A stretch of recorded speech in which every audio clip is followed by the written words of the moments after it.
उस दिन देश की संसद के गलियारों में सरकार की तारीफ करती हुई महामहिम की आवाज गूंज रही थी, तो उधर मेरे कानों में हसदेव के जंगलों में आदिवासियों को जिंदगी देने वाले पेड़ों पर चलती हुई कुल्हाड़ी की आवाज गूंज रही थी। सभापति महोदय, इस तरफ महामहिम के भाषण पर प्रधानमंत्री जी संसद की मेज थपथपा रहे थे और उधर उत्तराखंड की अभागी बिटिया अंकिता भंडारी के इंसाफ की आवाजें मध्यम पड़ती जा रही थीं, जो आज भी पूछ रही हैं कि आखिर वो वीआईपी कौन था जिसके लिए अंकिता भंडारी को मार दिया गया।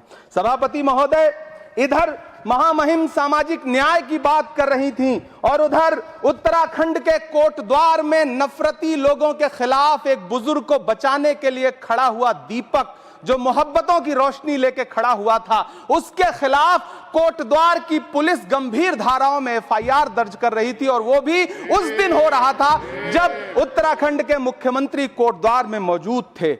ये नया भारत है जहां दंगाइयों के खिलाफ एफआईआर नहीं होते, बल्कि अमन और मोहब्बत की बात करने वालों के खिलाफ एफआईआर दर्ज होता है। यह नया भारत है जहां असम का चीफ मिनिस्टर खुलेआम संवैधानिक प्रोटोकॉल तोड़कर कहता है कि मुसलमानों को इतना टॉर्चर करो कि वो राज्य छोड़ने पर मजबूर हो जाएं। वो कहता है कि अगर कोई मियां रिक्शा वाला 5 रुपए मांगो तो उसे 4 रुपए दो ताकि वो परेशान हो सके। यह नया भारत है जहां बरेली में खाली घर में नमाज पढ़ने पर पुलिस मुकदमा दर्ज करती है।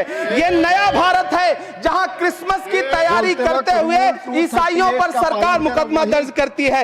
यह नया भारत है जहां जम्मू कश्मीर में नीट का एग्जाम क्वालिफाई करने वाले 50 बच्चों में अगर 42 मुसलमान होते हैं तो फिर मेडिकल कॉलेज की मान्यता ही रद्द होती है और जश्न मनाया जाता है। महामहिम राष्ट्रपति का भाषण में सुन रहा था। सर, यह नया भारत है जहां मध्य प्रदेश के बैतूल में बच्चों के स्कूल बनवा रहे मोहम्मद नईम का घर स्कूल इसलिए तुड़वा दिया जाता है क्योंकि वो स्कूल बनवा रहे थे। ये नया भारत है जहां कोर्ट का स्टे होने के बावजूद बनारस की दाल मंडी में सैकड़ों दुकानें तोड़ी जा रही हैं क्योंकि रास्ता चौड़ा करना है। सभापति महोदय, मैं आपसे कहना चाहता हूं कि जो पीढ़ी अपने बुजुर्गों को गाली देती है उसके साथ प्रकृति इंसाफ करती है। आज इंदिरा जी और नेहरू को गाली देते हैं, नेहरू को छोटा नहीं कर पाएंगे। नेहरू का नाम आइंस्टीन के साथ लिया जाता था और आपका नाम एप्स्टीन के साथ लिया जाता है।